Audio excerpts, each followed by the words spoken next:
Hello there, welcome to episode 97 of Never Mind the Bullens. It's your bite-sized Everton podcast and vodcast. I'm Mike Peters. First episode taken from the new Nerve Centre for Never Mind the Bullens, and Nerves with the order of the day at Goodison on Sunday.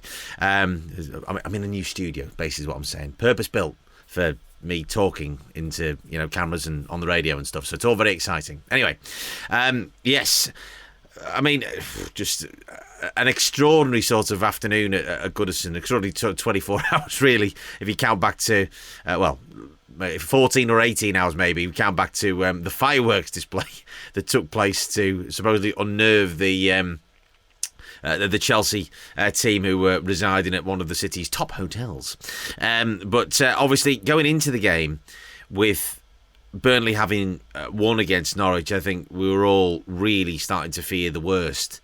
It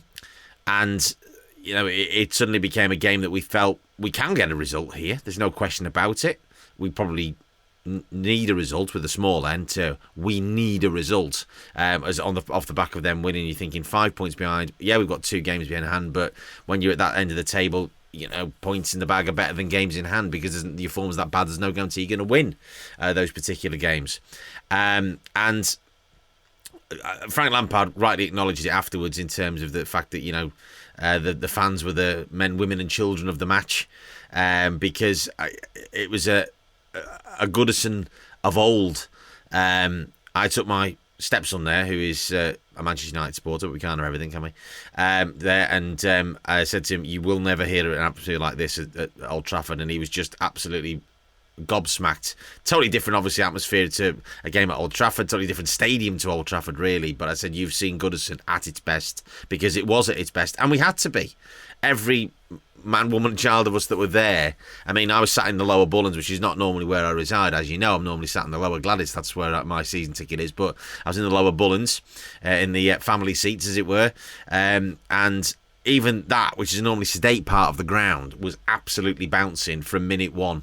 And it had to be. There was singing, there was chanting, there was everything, because we recognised what we had to do to get behind and push the players forward. And the lining of the streets to see the coaching, and then obviously the carrying of the dog down Goodison Road, which is now taking on a legend of its own, which is just peak Everton in many respects.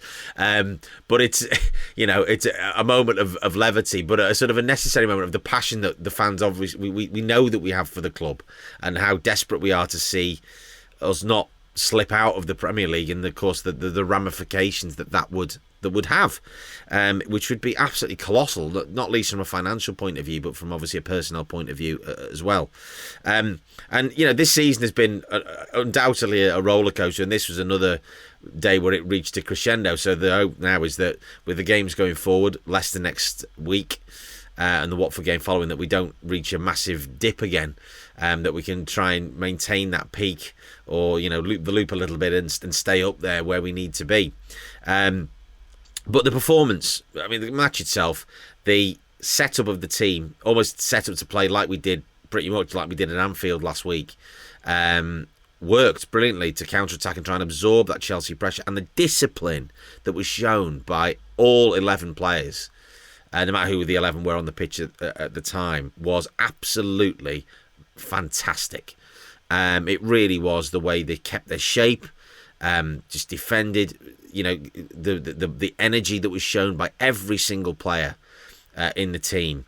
I mean, it's difficult to pick individuals out, but I will, because Yerry Mina was a colossus at the back, and shows why we have missed him, even though there are times you're thinking, oh, blimey, you have your heart in your mouth at times, and your head in your hands and everything else. But he's a player that winds the opposition up, and you love those players in your team. Every team kind of needs one, a bit of a spoiler, and he is ours. I mean, the sketch with Kai Havertz, who was just needling for the entire afternoon,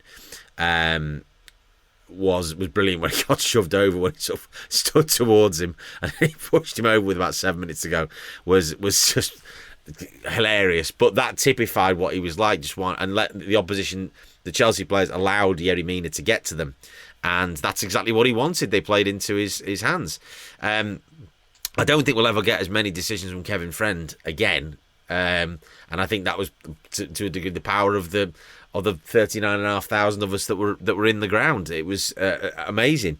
I mentioned Jerry Mean. I've got to mention Abdoulaye Doucouré as well, because that was his best game for quite some time. It was the Doucouré that we saw just at the start of the season, where he was just everywhere. He was just a real power in the middle of the park and chasing players down. And there was a point where he didn't quite win a ball. I think it was in the second half, and you could see visibly on his face he sort of furious that he didn't quite win the ball back. But I thought, that's great. That's the passion that we crave as Evertonians. It's our lifeblood, because a lot of us, having watched for the last 30 years, will have seen not much in terms of quality at various points, but a lot of heart and a lot of desire, and that is what has been lacking.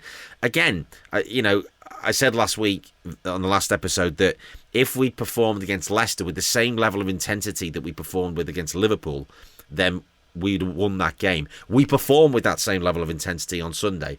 We won the game. It doesn't take a genius to work out where the difference is. That 5 or 10% makes all of the difference. And it has to be carried. I mean, Frank Lampard came out after the game and said, this has to be replicated now. And he's absolutely right. Now, we can't do that when we're at the King Power or when we're at Vicarage Road. The fans can't help with that. Obviously, there's going to be, our away section will have sold out. There was no question. And they will make a huge amount of noise, as they did against Burnley. But against Burnley, it didn't quite work. But that was down. The players on the pitch have to then take that responsibility and go, we can do this. We can win those remaining 5 matches. We can go to Arsenal on the last day and win. I'm hoping it doesn't come to that. But if we can win the next 4, we should be okay. We're on, 32 points now. 44 points should comfortably see us safe. And we can do that. It absolutely can be done. But even if it was another 10 points, if we could get a win and a draw out of the next away game and win the last 2 home games against Brentford and Palace, then great. That should be enough to see Burnley, or I think now more likely Leeds, drop in to that bottom 3. I said after the Leeds game in February, I thought they were in big trouble. They've had a bounce under Jesse Marsch, but it started to dissipate, obviously, although that is mitigated by the fact they played Man City on Saturday. We were going to just tonk anybody at the minute, aren't they? Richarlison was magnificent again. Demarai Gray was, well, not as in terms of quality, but his work ethic was brilliant. Alex Iwobi was just fantastic again. I think he was better, and with every game, we're starting to see him fulfill that potential. And I've said it. Obviously, he's been a regular point of in this podcast over the last 18 months, 2 years, and knew there was a player in there. There wasn't any question that there was ability, but it was a case of harnessing that, and fair play to Frank Lampard and his coaching staff that they've managed to do that. And now he's growing in confidence. You can see him, the way he's chasing down players. He's throwing himself into tackles, winning the ball.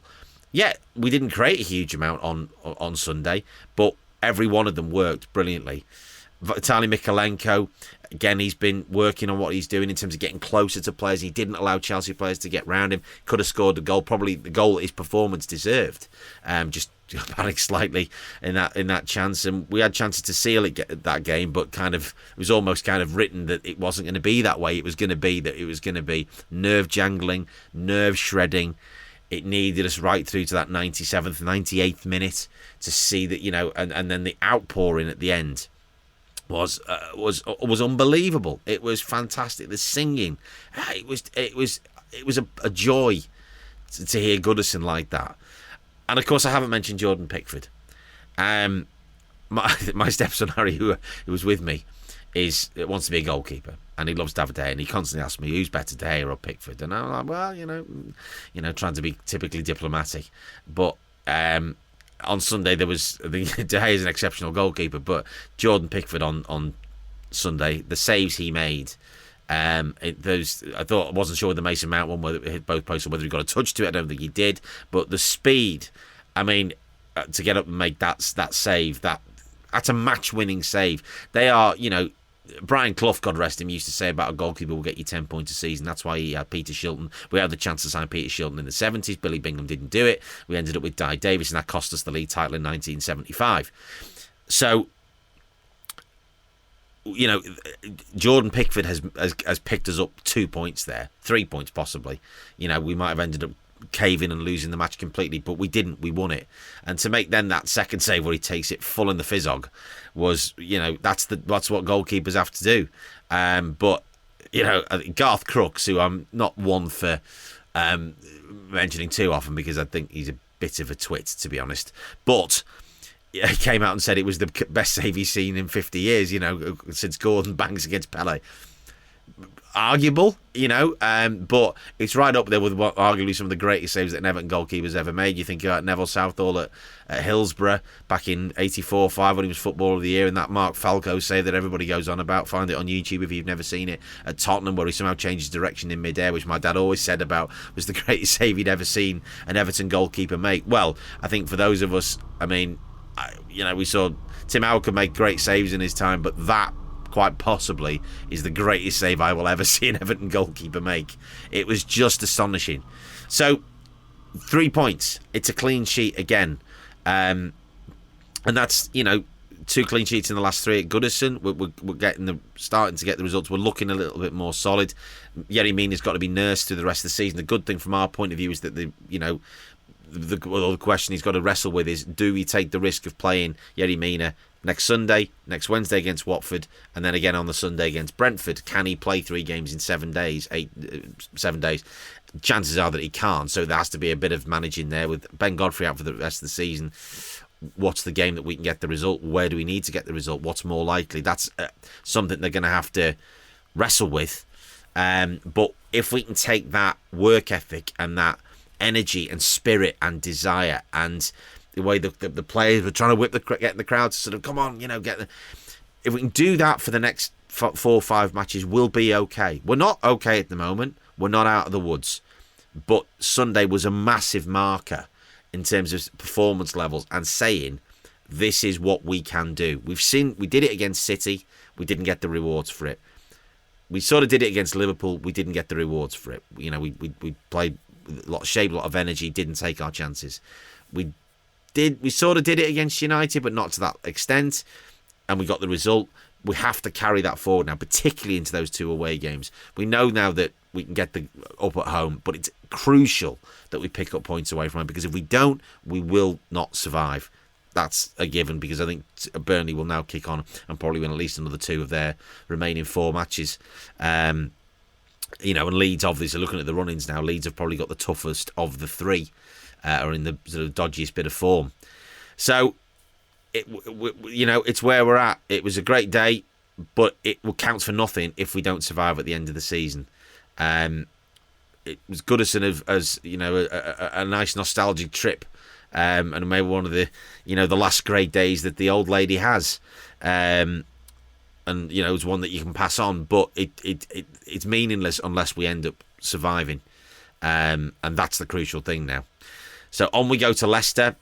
Obviously they are playing in the Europa Conference, Vauxhall Motors Vanarama National League, or whatever the hell it's called, on Thursday against Roma. That second leg, they will probably be tidy. Yeah, he's rotated his squad, Brendan Rodgers, between obviously the game last Thursday, the first leg, and the Tottenham game on Sunday, where they obviously lost. He'll do that again probably. What's their priority at this point? Probably winning that Europa Conference League. So, you know, we can absolutely harness that and take advantage of that, but it's up to the players on the pitch to be in the right headspace to do that. So hopefully they can, but we shall see next Sunday. Fingers crossed. We've got a more positive week ahead, as opposed to the doom and gloom of last week. We will watch what the others do on Saturday with over the weekend with, you know, a keen interest, obviously, but things looking a bit more positive than they were on Saturday tea time. So, as always, you can get in touch via nmtbpod@gmail.com on the email. You can tweet at nmtbpod. This has been a Top Content production, and until the next time, come on you Blues.